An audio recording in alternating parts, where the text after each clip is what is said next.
we? There it goes. Yo, Ladies and gentlemen, we are live. What's going on, y'all? We got E-Rock, super producer. Jay Soto, what's That's up, right. guys? What's going on, As always, y'all? Big Z here. We got a victory. Yeah, we got a dub. That's a Club W. Dub, right? Yeah. Club Dub is alive. Club Dub. Now, I mean, we're in Minnesota, so it wasn't. It's not the home field advantage where they're gonna sit there and party at home. But I mean, a W's a W. A W's a W. We played fast, we played quick, and our running game was there. Great running game. Let me ask you a question. How do you feel about the fact that now they're finally firing on all cylinders? So I'm gonna change my tune again. I'm gonna be a flipper, like Cap. Calm down, Cap. Calm down, Cap. We can make the playoffs if Arizona, craps the bed. Arizona, we're looking for an Arizona loss today. Right, we need an Arizona loss, and guess what? That will be in a wild card. I call Super Bowl. Oh God! This is why he never comes on. This is the new guy. This is the new guy. I had to be different. I had to be a homer. Oh God! All right? I call Super Bowl.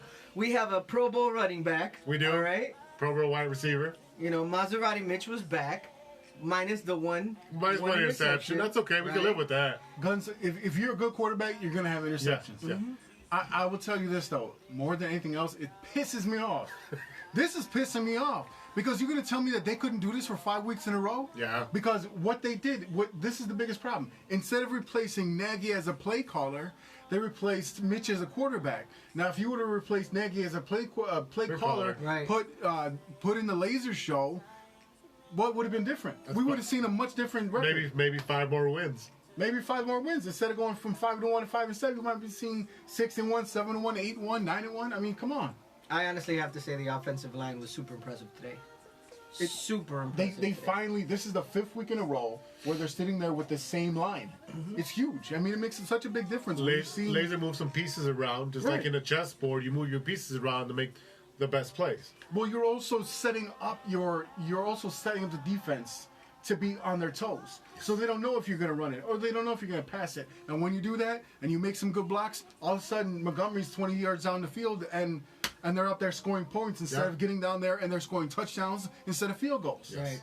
Yes. Getting down the field is all nice and cool and everything like that. Until you score them points, it doesn't mean a damn thing. And the defense had a different pep in their step, too, because when they came onto the field, they already had a 7-point lead. They didn't have to worry about playing from behind. Right, Yes. right. There was no prevent. So now you can pin the dogs, the ears on the dogs and say, hey, go get them. Right. And that's what happened. Huge difference. I mean, the fact that you can be aggressive when you need to, I mean, that makes all the difference in the world. So what about those 27 points? Do you think that's a lot?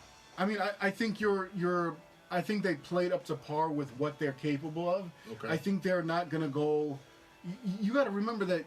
Because they used to hold teams on about 20, 25 points. And that's fine, but you're gonna ease up a little bit when you feel like you have a lead, and when you have the lead, you're gonna ease up a little bit. You're gonna back up a little bit, but also don't forget that Minnesota is a very explosive offensive team. Yes. You got Adam Thielen. You got. I mean, you can say whatever you want about Cousins. Yeah. But I mean, you have dynamic players on here. They got Dalvin Cook, second most and touches in the league. and right? they got the rookie. Yeah. They got the rookie, Justin Jefferson, who was out there. He was out there killing it. He's been one of the best wide receivers all season. So I mean, like, we're not talking about like they lost or they almost lost or they getting close to losing against some scrubs. I mean, this is a good offensive team. Right. So I mean, it's a big difference to see.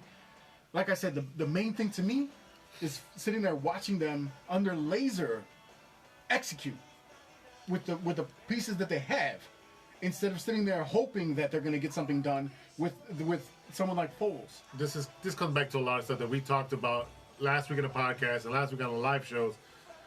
A leader has to just say, you know what, let me trust the people I brought onto my team to do their job. You got to be able to delegate. And if I do that, then I can hold you accountable for not doing your job. Exactly. So now Laser's like, oh my God, I can run my own show. I can put the pieces in place to score instead of running the same BU plays of putting Patterson at running back. But see, even Me personally, I always thought that the OC...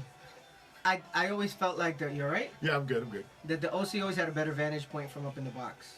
Like, Yeah. I see OCs on the ground, and I feel like they can't really get the picture. They're relying on too many people. It's like they're communicating from one person to another person to another person to see what's actually going on the field. Well, when you're inside the forest, you can't see all the trees. Right.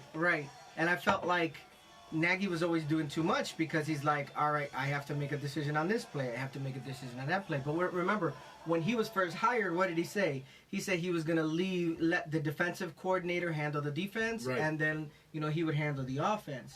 So pretty much like a two-headed monster, so to speak. But it hasn't really worked out that well. It's the Bizarro Lovey. Right, Lovey handled the defense, right. and hey, 7 different offensive coordinators do the offense. Mike Martz. Yeah. Mike Martz and who else? He wasn't a Dow Loggins guy, but I'm trying to think. They had a few guys run through there. They brought back. They ran through it Turner. like diarrhea. Did they bring back Ron Turner? Yes, Yeah, they did. yeah, Yes, I they mean, did. They just kept going, and it was this whole big dumb circle jerk of guys that Cutler didn't get along with, and because he didn't get along with them, then we're sitting there like, well, Cutler sucks. Well, Cutler didn't suck. The fact of the matter is that if you don't put your players in a position where they can be successful, your players are not going to be successful, and that's point blank what it is. All right, Here's Eddie, another thing You I got did- laser I did vision. What's the any comments up there? I can't see that. It just says The Bears. Bears. Yeah. Okay. Bear down. What I was also going to say is this week, how many times did you notice them get delay of game penalties? No? Only once. Yeah. Was it once? Only once. Yeah. Only once when they were on goal. So when they're in a hurry-up offense, their offense has a flow, and it's aggressive. When you see Nagy call a timeout, when like, guys, you guys are on a roll. Like you got 3-4 first downs, and now what? Now you call a timeout because you don't know what's going on. Right. I'll never forget in the first quarter of the season, there was that one offensive drive where he literally shuffled out a unit to get out onto the field, and then he recalled them while they were running back out onto the field, and then they ended up getting a delay of game penalty because he didn't know who he wanted on the field. He pulled out Jimmy Graham, then he put him back in. And they were just like, why? Don't overthink. You have these monsters. Komet, you see him catching the ball. He's a beast. You see him doing what he's supposed to do. Graham is actually producing. It's like... Well, people underestimated what Graham was going to do when he came here because of what he did in Green Bay.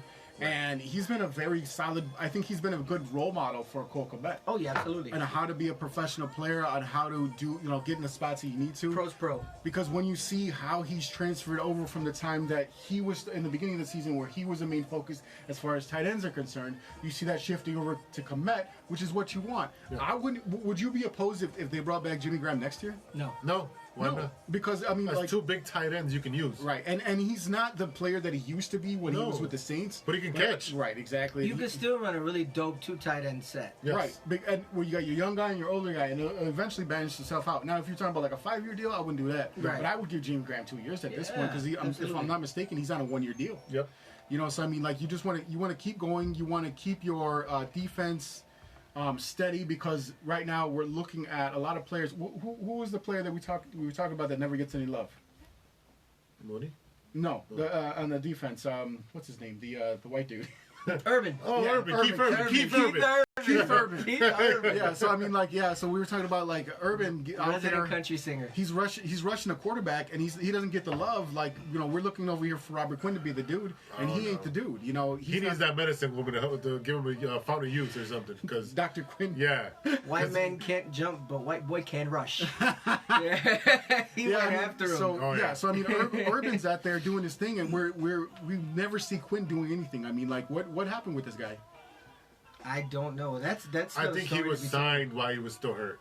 I think it was signed while he was still hurt, and I think that, well, the thing is too is that they signed him based on the accolades that he had for 1 year when he was with Dallas, not based on what he did his whole career with Saint. Because that was the best year that he had out of his entire career. Exactly. So that's a big part of it. Sounds like a Chicago move, anyways.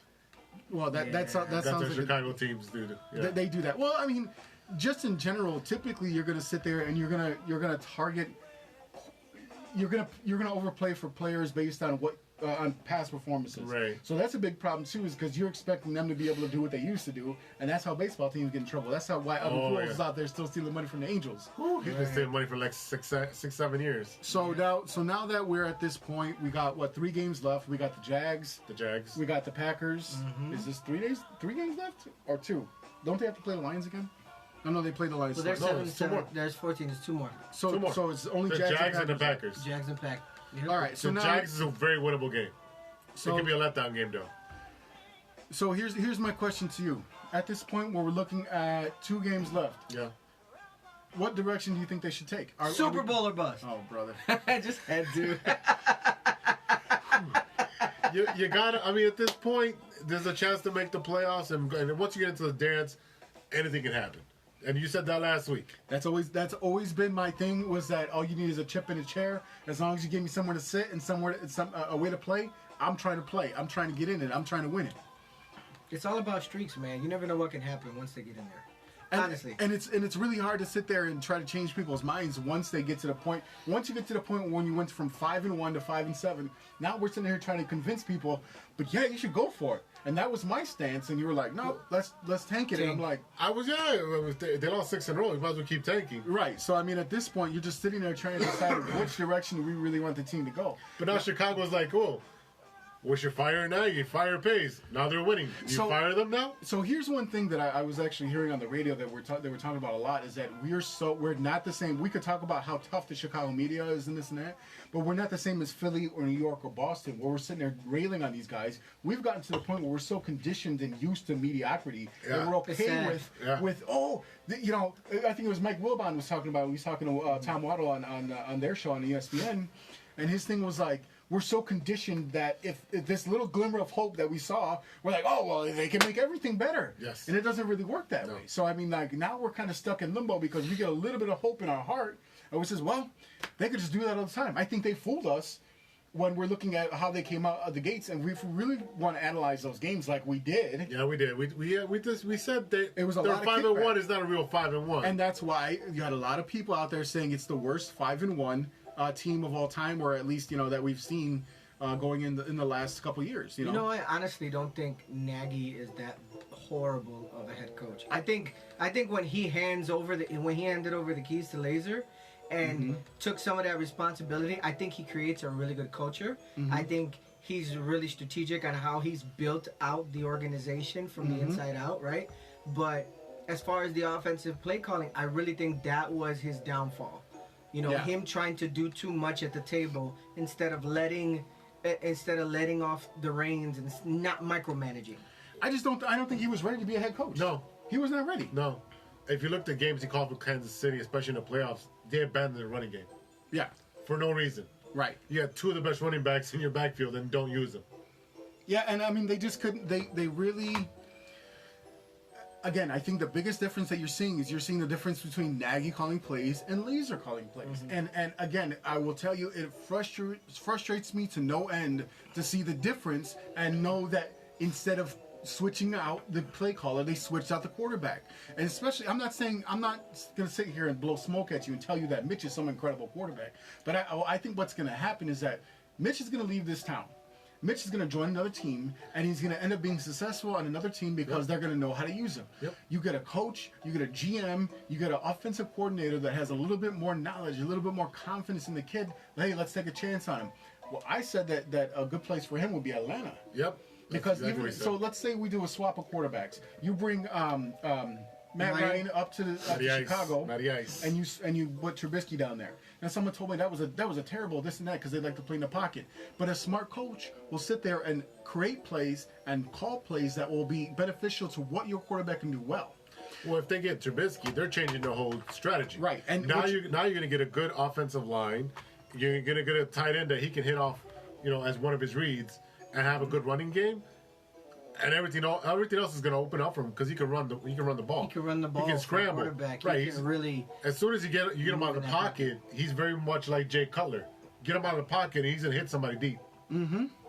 And that's the big difference is that you're talking about a guy who can move his feet. If you can set him up and put him in the right position and train this kid properly, put him on a field where he's inside, and he's going to be able to run. He's going to be able to take advantage of his natural gifts. Because his natural gifts are he's got a strong arm, and he can run. Yep.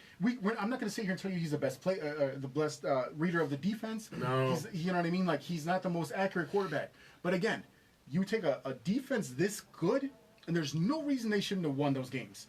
But the problem is that they took out the wrong person. Yeah. They took out the quarterback instead of the play caller, and that was the biggest mistake of the year.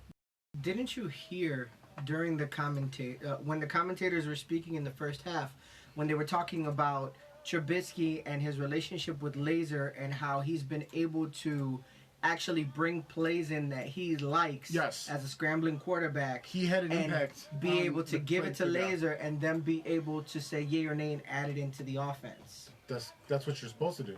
You're supposed to. As a coach, you're just like, let me design the offense based on your abilities, not on what I think I want to run.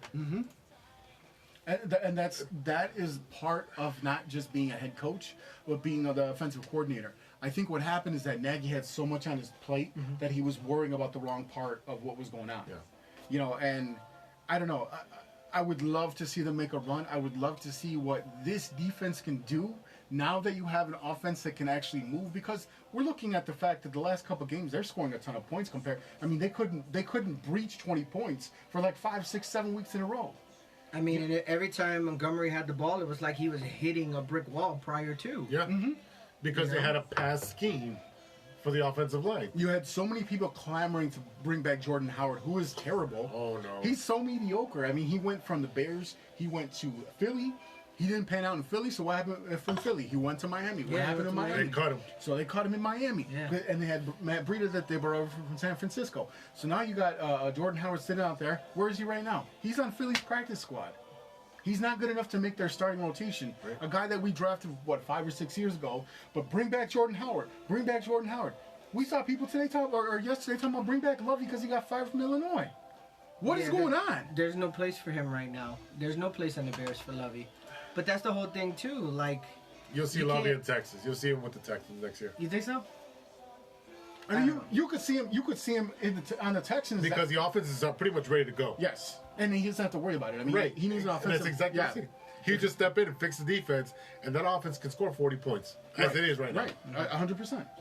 Without their best wide receiver being traded away. Right. And the running back traded away. Well, Yeah, and that's right? the thing too Yeah. is that you got to remember that, like we were talking about last week when the Bears played them, they're missing half of the receivers Yeah. anyway. Right. The receivers are hurt or on suspension. yeah, COVID and They got the suspension, COVID protocol. You got Will Fuller with the suspension Yep. because of the PEDs. Yep. And you're talking about David Johnson was out with a concussion. That's the guy who they brought back for Hopkins. Right. So they're missing half the squad that's going on right now. So what they're going to do is they're going to end up with a terrible record. They're going to end up with a great draft pick. And you know what they're going to do? They're going to get another receiver. They're going to go out there and kill it again next year. Uh-huh. That's what I'm That makes saying. sense. It makes Yeah. sense for Lovey to go there. Right. Just fix the defense, let the offense do what it does. And that's his That's his calling MO. card. Yeah, that's his calling card. You Yeah, know? exactly. So now we got the Jags coming up next week. I mean, what do we think is going to happen? Well, the Jags have been playing pretty good ball in the last couple of weeks. I think they're capable of beating the Bears if the Bears played down. Trap game. You could That's call exactly what that could Trap be. game. Exactly. But my thing is this new. So we're talking about the energy that the defense is showing out there, right? Where does that come from? Well, that comes from the fact that your offense is finally firing on all cylinders. Well, I don't got to be out there 45 minutes a game. Right, and there's a lot of different factors here. But let's say, for example, we're all playing ball, right? Yeah. I see you score a couple points early. When am I going to sit here and be like, well, I guess I lost the game? No, I'm gonna be like, all right, let's see if I can score them points. I'm going to play up not only to the level of competition that I'm facing, but I'm also going to try to play up to the level of my own teammates who are playing on the other side of the ball. Right. So that gives me energy to sit there and try harder. If I see that they're doing a crappy job, why do I care that much? Right. You want to feel like you're pulling your own weight. Right. And a lot of the guys really like Trubisky. Yeah. They really like. They're pulling for him. They're saying he's one of the best quarterbacks that we've had, and he's a great leader. And guess what? He works with us and he gives us I encouragement. mean, he's a nice guy. He's not the sharpest tool in the shed. Like, No. he's terrible on interviews. I'm not gonna lie. Like, he's very. I don't know if he's shy or he's just I used think to he's just got a saying. soft voice. Yeah. Or if he's just used to saying the same thing because he's like not good on camera and he's uncomfortable there. But that's the only knock on him, really. It's like he's not like a Deshaun Watson type. He's definitely not a Mahomes type. Well, or A-Rod. he's their type, but he just doesn't have I think his football IQ, like you were saying, was that he's not the sharpest tool in the shed. His football IQ is not up to par with these other two guys that he was drafted with. Because he didn't play that much in college. And that's true. And that's the thing is that, but if you think about the style of quarterback, I mean, last week when he was playing the Texans, we're watching him throw sidearm passes. Yes. Have you ever in your life seen that guy do that? No. So, I mean, like, if you talk about type, he's exactly that type. He's just not as good. No. And because he's not as good, and that's what, again, frustrates me, because if you would have seen him play with Lasers play for those 5-6 games instead of Foles out there flopping on like a dead old fish with his weird body, his weird chest and his little floppy arms. You know, every time he gets hit, he looks like he's dead. Remember, he stubbed his toe and he laid down on the floor for like 3 weeks. We're like, oh my God, Nick Foles died on live TV, and he's like, oh, I'm okay. I just stubbed my toe a little bit. Be like, cut your toenails, bro. Let's go. What's the problem here? Foles reminded me of one of those Looney Tunes characters who would just run on oil. He would literally, you think about that? The wheels would look like they were spinning, but he wasn't going anywhere. Yeah, absolutely. And it was frustrating. And even when he did try to run, there were so many plays that I saw Nick Foles where he was in trouble, and I'm like, Trubisky would have made that. Oh, yeah. When in your life did you ever think that you would say something like that? Trubisky would have made it. Yeah, the whole left side of the field is wide open because they know he can't run. And it was just crazy frustrating to watch that dude. Let's play devil's advocate. Maybe this was the best thing for Mitch. Maybe him getting the rug pulled out of under him and him losing the starting quarterback position and him having to watch there and suffer through Nick Foles was what he really needed to say. Crap. But see, I don't disagree with that theory. I don't disagree with that theory at all. Because from everything that I heard, he was a consummate teammate. He was a great teammate to Foles. All he did was get back in the lab and study and work and study and work. But at the same time, what you're doing is you're taking away experience from the kid. And because of Matt Nagy's ego, you're hurting the team. So, yeah, and even if it did help Trubisky, all it did to me was show me an audition for another team. And I will be, we're talking about frustrated. We're talking about a guy, it's like watching if Derrick Rose, we knew he had so much potential, but he just really never hit that mark. And then he goes to like New York, like he did. And all of a sudden he's a superstar. We're like, we had him. Yeah. We had this Spencer guy. Dinwiddie. Yeah, right. We had him right there. He was in and then you let him go because you don't know how to coach him. Right. That's a waste. I'm wondering if the Bears are going to make an attempt to bring him back on a 1 year. I mean, I think they have to talk about it. They have to talk about it. Here's the thing now, is that right now, just the way that they're looking at how that the team has performed in the last 3 weeks, do you stay status quo or do you start moving on? Because there's a lot of people that are insiders, especially when you look at like sports mockery and things like that, where they're like, Pace is out the door, he's already gone. There's a lot of insiders saying he's already gone. But now we look at, okay, if you put everyone in the right position where they need to be, can they be successful? Can we at least give this a chance for a full season? Because what you're going to do is, if you get rid of Nagy and Pace and Trubisky, you start from scratch. You start from scratch, and all you're doing is wasting all that defense. So now I got to trade Quinn, and I got to trade Mack, and I got to get rid of Roquan Smith and Kyle Fuller and Eddie Jackson, because these guys are just going to waste their career here. Think of it like a baseball team. Do you sit here with the guys that you know can be decent, but your team is not clicking? Or you just trade them away and try to get assets for it? You got to do something, but otherwise you're just running in quicksand. You got to go one way or the other. Your scenario brings me up the White Sox, the way they turned all these players and traded them to restart the rebuild. Because they knew, they knew that they were stuck in the mud. We can get all these veterans to come in here and do nothing for us, and we're still going to be mediocre. Or let's trade it up, blow everybody up, and get prospects and build it for the next 5-10 years. But you're not. But the problem is that football's completely different. Football's completely different because you don't know how you can flip a football team in 1 year. And that's the thing is that what you're going to do is you're going to lose Foles and Trubisky. Okay, you're going to lose. Foles is here next year. It's a player option. Foles got a three-year deal. That doesn't mean they can't just get rid of him. You know what I mean? Like, no, they can cut him. That's what I'm saying. So, to me, right now, the path that we were looking down, Trubisky gone, Matt Nagy gone, Ryan Pace gone, Nick Foles gone, start from scratch. That's your whole team right there. That's 4 players. That's your whole team. Or two players and 2 coaches. If it were me, I'd split the difference. I'd keep Nagy and I'd get rid of Ryan Pace, and shoot for the draft to rebuild. Like, get a tenured GM and bring him in to try to create some type of patchwork to fix that offensive line. Draft somebody good. Draft a new quarterback to keep in the back pocket. Give Mitch a 1-year deal. And buy us some time, because I honestly don't think can they franchise Mitch? Yeah, they could, but then he'd be getting They like give him $30 a lot of million. money. And I thought about that too. Here's the problem. If we really break it down, the biggest problem that we have with Ryan Pace is what? He can't draft in the first round. He can't draft in the first round at all. Nope, that's not true. He can't draft offense. None of that is true. What? The biggest hit on Ryan Pace is that he took Mitch before anyone else. Yes. And so Roquan Smith, Leonard Floyd has been showed out. Here's first year here. Yes. He showed out on the Rams. It's not. And the other two, he missed 2 years in a row with a first round pick because he got a Mac. He made that move. He did hit. He drafted Roquan Smith. He drafted Mooney Eddie too. Jackson. He drafted Mooney. Yep. He brought in Allen Robinson. The biggest hit on Ryan Pace is always going to be the fact that he picked Trubisky over Mahomes. You can take Deshaun Watson out of the equation. Even if Deshaun Watson is Deshaun Watson was hurt at the time, but that's why nobody wanted him. My point is that you're looking at Mahomes, who's going to be an all-time great. We're watching a Hall of Fame career in its infancy right now. So the biggest knock on Ryan Pace is always going to be that he took Trubisky instead of Mahomes. Now, I mean, if you're a teacher, yeah.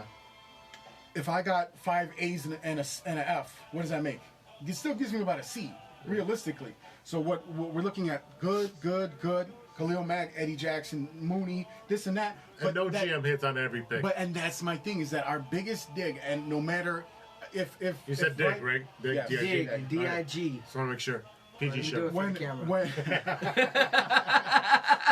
boys and girls out there. When we sit here and they give the eulogy for Ryan Pace, and they say Ryan Pace, he could coach or he could GM a team to 3 Super Bowls, win them all. It's still going to be a knock on him. We're always going to hear, oh, and by the way, he was the dude that drafted Trubisky over Mahomes. So that's my thing. And if Trubisky leaves somewhere else and becomes a great quarterback, that's still going to be on there. He drafted and it's Trubisky. going to be on there. And what's going to happen is that there's always going to be the debate. Was it Matt Nagy? Was it Mitch? Or was it Ryan Pace?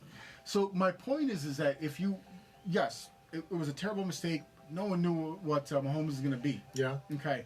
But then you go back to Watson versus Trubisky. Fine.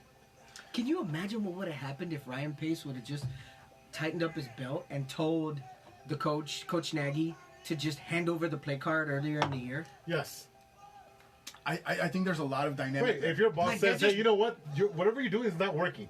That sucks. Like, can you imagine? Like, we had to wait for Nagy to do it on his own, quote unquote. Imagine if Pace had the balls to just tell him, Pace did say that?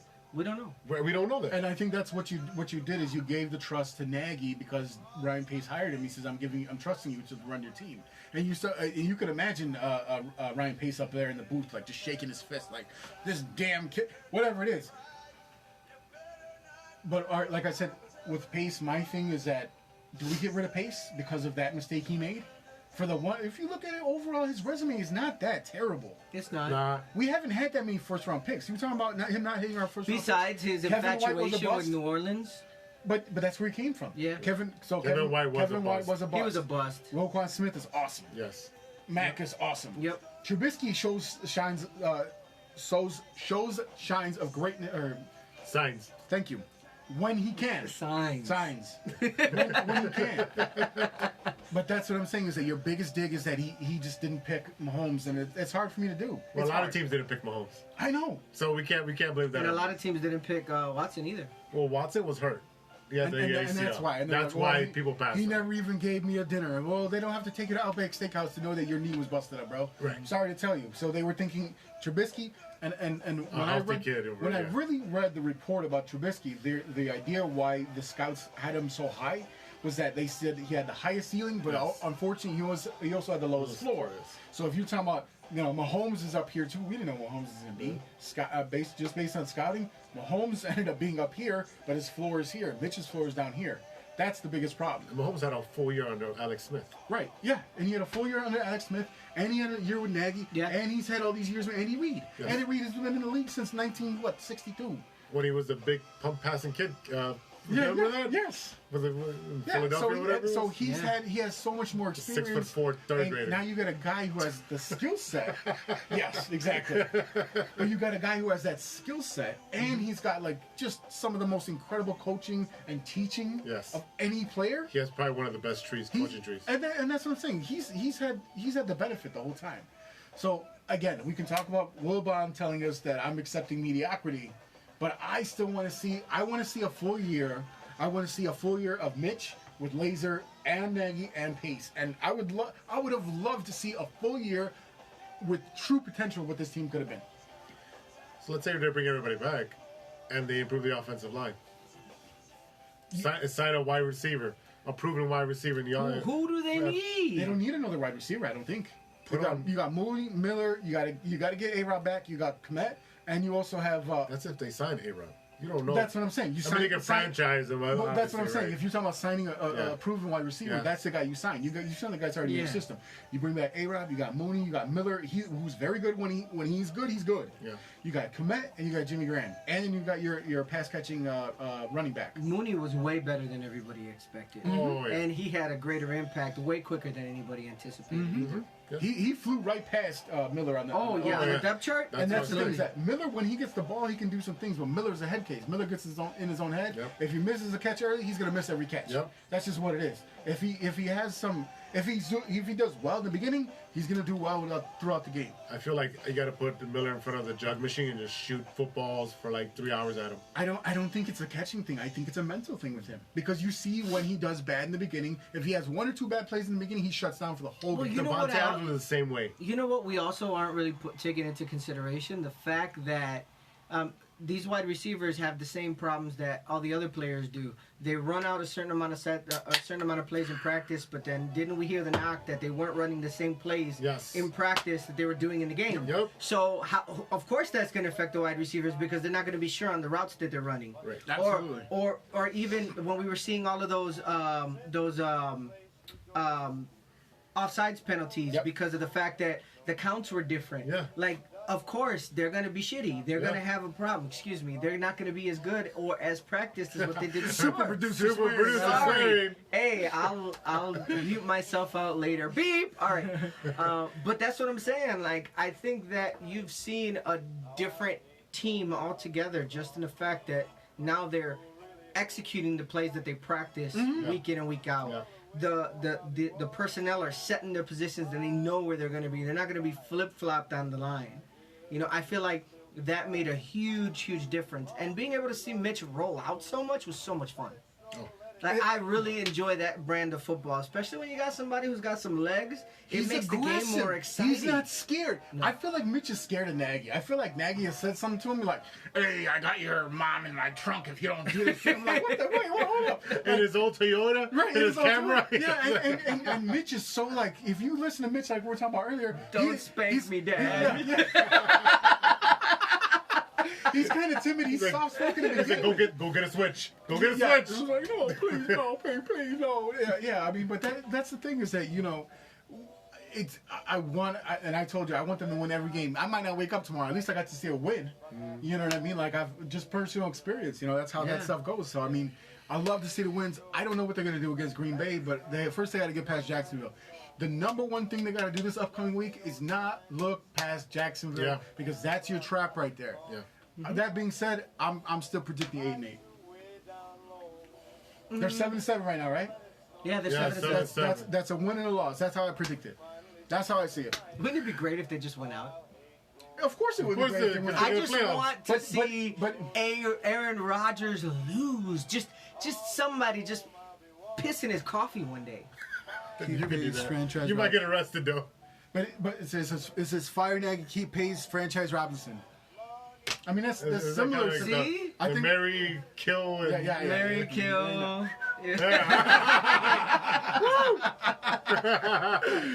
But here's the thing though, like, boy, you can't buy that kind of stuff. I want you to think about this. The Bears are 1-1 away from Matt Nagy as a head coach never having a losing season in 3 seasons. 12-4, 8-8, and now if they win one more game, they're at least guaranteed 8-8.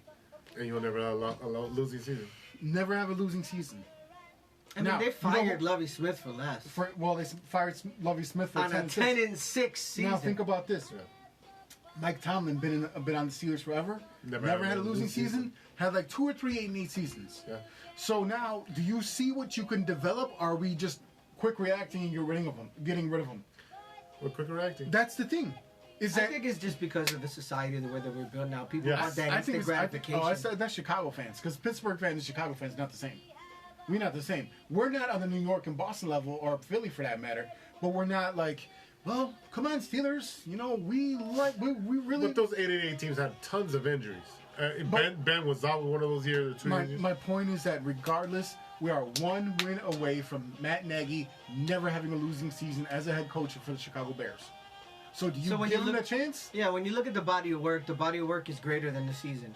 Like we're so focused on this last 6 games of torture that we're gonna look past everything. I get what you're saying. I really do. It's like the cup. Is it half full or half empty? It's all on how you want to look at it. And that's my thing. That's why I say keep him. That's just my vote. And we talked about before about the COVID excuse. Yeah. Are they going to get a COVID pass? I think they will. I mean, why? We only lost 1 player because of COVID. No. The COVID pass, meaning that meaning that we know that this year weird things are going to happen all over the place. So I mean, you know, whatever. I mean, are you going to say that about the rest of the NFL since the whole season actually happened? NFL. Well, basketball, like MLB, all these teams, like NBA, MLB, COVID pass, we're putting stipulations because of COVID on all of these teams. We just talked about Abreu's accolades, but also it was a 60. It was only 60 games. So I mean, we could talk about it that way too. That's my point. Is you can have it, bro. IEBWs. Yeah. He got a bowling trophy for his baseball. That thing was made out of aluminum foil.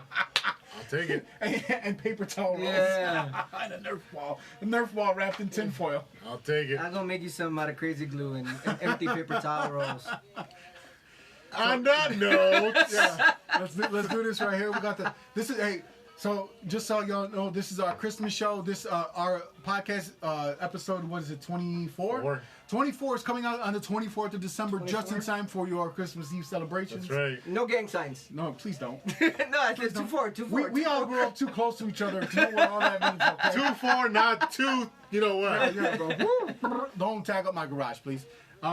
This is our Christmas show. I will post his address in the comments after the show. There you go. Just don't take all the sports books that I've collected but not read. Just, you know, the White Sox stuff will be out on the curb anyway for anybody who wants it. I'll be picking that up. Anyway, yeah. This Isn't that how you got it in the first place? You picked it up out of an alley somewhere? Can you tell I'm a Cubs fan? This is why you're not invited week after week. Yeah, this is why you don't come to the shows. I'm still mad about the Basteles, but that's just me, though. Well, don't be mad at us because our taste buds work properly. No. Okay, because that was terrible. Even after and you should be ashamed because you're half and half. Yeah, half and half. You can't have tamales any day of the week. He picked the good half. You can't have pasteles every day of the week. You can have it's a Christmas tradition. Mama can make them anytime she wants. You can have whatever food whenever you want. You can make turkey in March if you want to. That's not the point. That is the point. You can make it whenever you want. And that's why. Why do you think I picked that topic? You know how many Mexican families I know that make tamales for Christmas? Yeah, that's like their thing. Yeah. And same thing with Puerto Rican Did families. they do something special to them? No. They make them delicious. Yeah. Mexican tamales? They make them delicious. So, did I bring the strawberry and the coconut the other day? Yep. He brought strawberry. He brought coconut. That just does not sound appealing to me. What? It was delicious. It was delicious. It was so good. It's so good. The baby was like, ah. Yeah, it was awesome. And is that your alter ego? Yes. I'm a rap. Look, I'm a black young rapper who's like 23. Didn't you know? Can't you tell? Yeah, that's me. I'm the baby. The baby. The baby. Mine is the rap sheet. But anyway, all right, let's keep going. But yeah, let's do this up. This is for another Bears victory. It's for Christmas. Merry Christmas. Merry Christmas to everyone. Salud.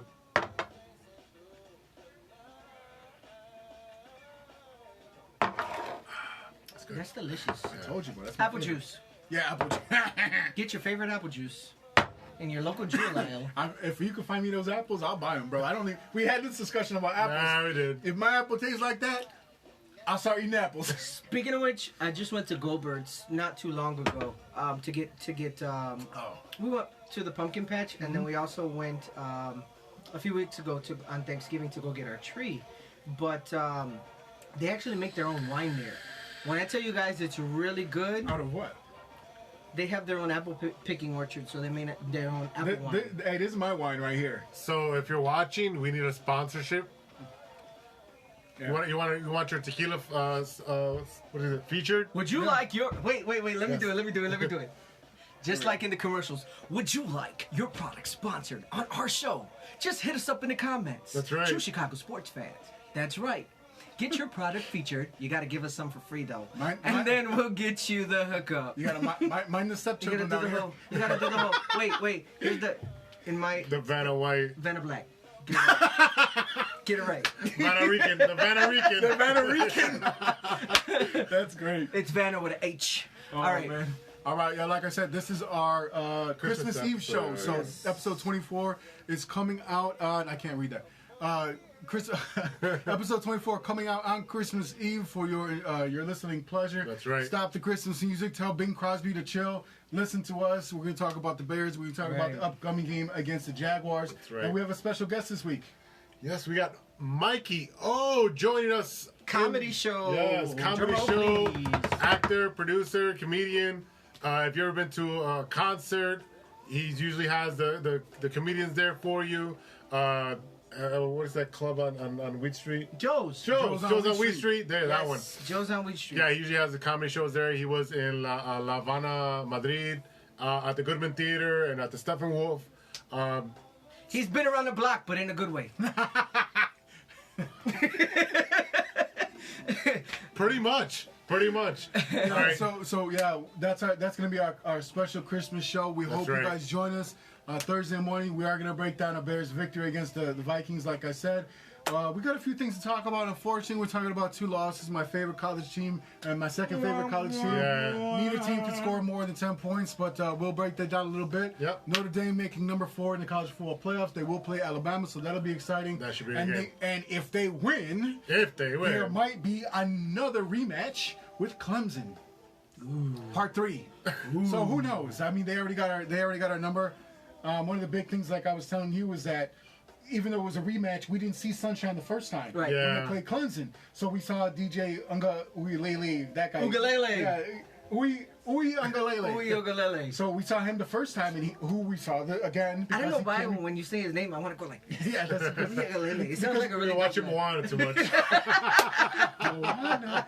But I still can't. Every time my daughter's obsessed with Moana right now. I see the what's baby. happening here. Yeah. Every time he shows up on screen, I'm like, that's the Rock, that's the Rock, that's Yeah. the Rock, that's the Rock. And I can't separate the voice from the character, Yeah. which I hate. Because like I watch Finding Nemo and I see Dory and I'm like, well, That's Ellen. that's Dory's voice. That's Ellen. But I know it's Ellen, but it's still Dory's It's still voice. Dory. Does that make sense? No, When I it makes see sense. this big monster with a smushed up face, It's like that's watching the Rock. when you watch Aladdin, you're like, That's oh, the Rock. that's Robin Williams. Yeah, But it's not- but it's different. Yes. That's not Robin Williams. That's the genie. That's the genie. Yes, the genie, There's yes. a difference in the Yes. voice. The Rock is just the Rock. Like you can't change that voice. You can't change that. You can make him as swole as you want. His voice ain't changing. So, but Christmas Eve, man. Christmas Yeah. Eve, our special show right here. We're gonna have a lot of fun.